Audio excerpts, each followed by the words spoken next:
For the love of money is the root of all kinds of evil, for which some have strayed from the faith in their greediness and pierced themselves through with many sorrows.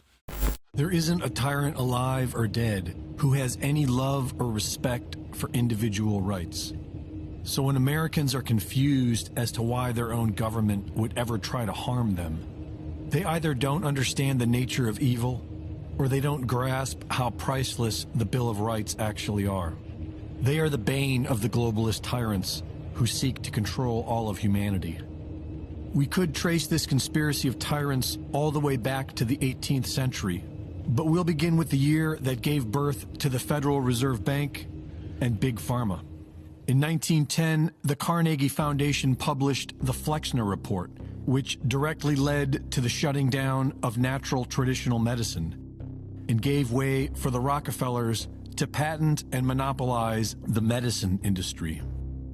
That same year, Rothschild banking dynasty's Paul Warburg, along with high-ranking members of U.S. banking and government, met in secret to hatch a plan that would financially rob every single American citizen for generations to come.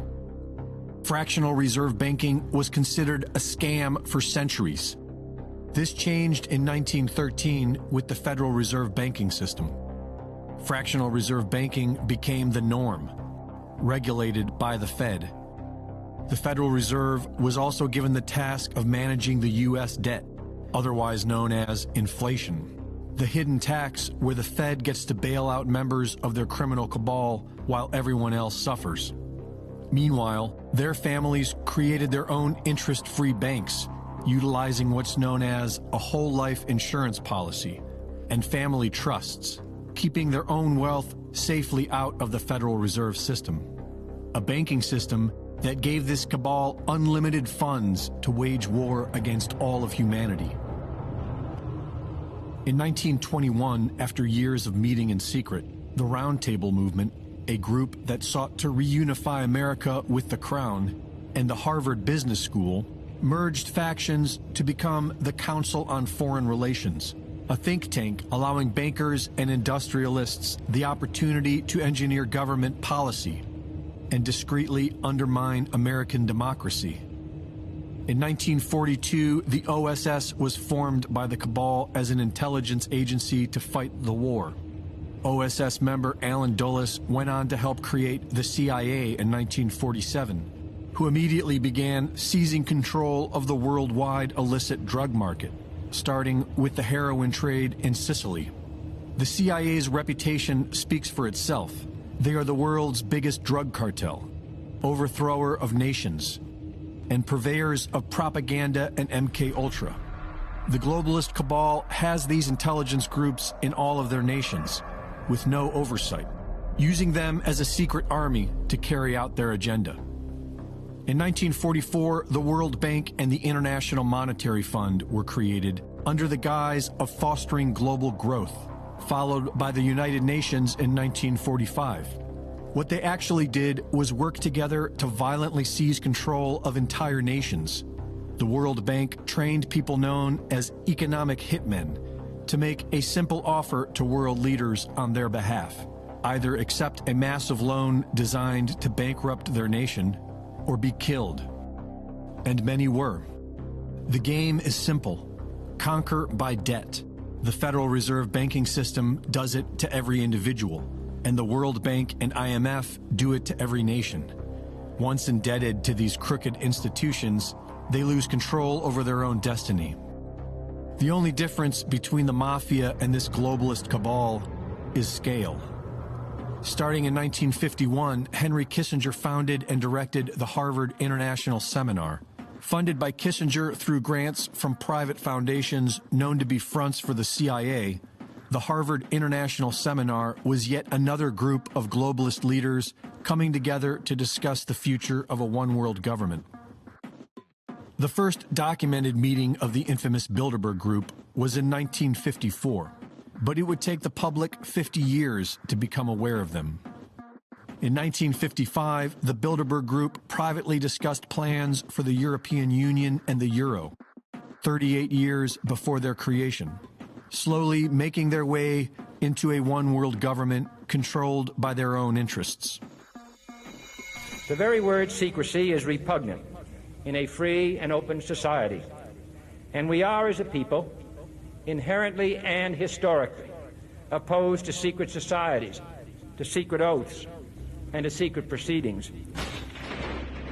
After they assassinated JFK, the agenda went into overdrive. Destructive leftist programs under the guise of welfare were deployed, making more and more people dependent upon big government. In 1971, the UN votes to admit Communist China and expel Taiwan, lighting a spark that leads to World War. UN Ambassador George H.W. Bush accompanies Henry Kissinger to open up business with the CCP. That same year, a young Klaus Schwab, son of a Nazi industrialist and protege of Henry Kissinger, formed the World Economic Forum, replacing and expanding Kissinger's International Seminar. The World Economic Forum is made up of 1,000 corporate entities, represented by a consensus of 100, the same exact entities that make up the Bilderberg Group, because they are one and the same. As the World Economic Forum, this group of power-hungry parasites goes public and gradually begins to normalize their agenda for world domination. In 1974, Kissinger drafts National Security Study Memorandum 200, wherein he calls for worldwide depopulation. And a year later, it becomes official U.S. policy.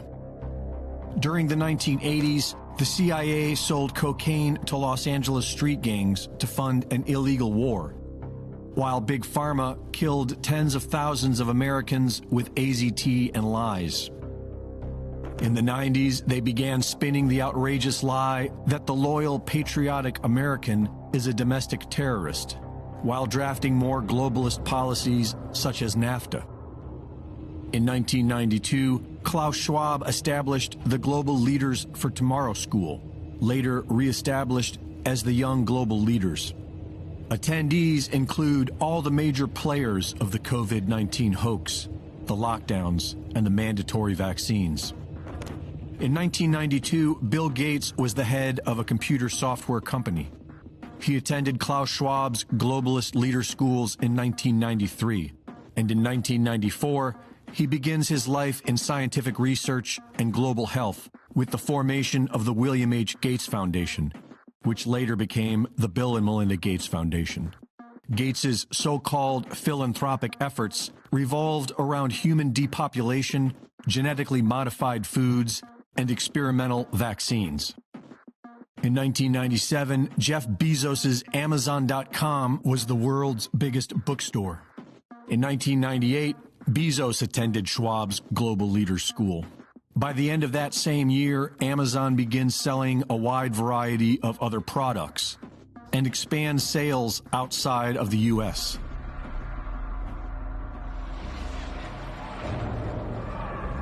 After they felled the World Trade Center, their propaganda story of Saudi hijackers with box cutters was used as the catalyst for destabilizing nations, creating armies of angry migrants, and stealing away more American liberties in the name of security.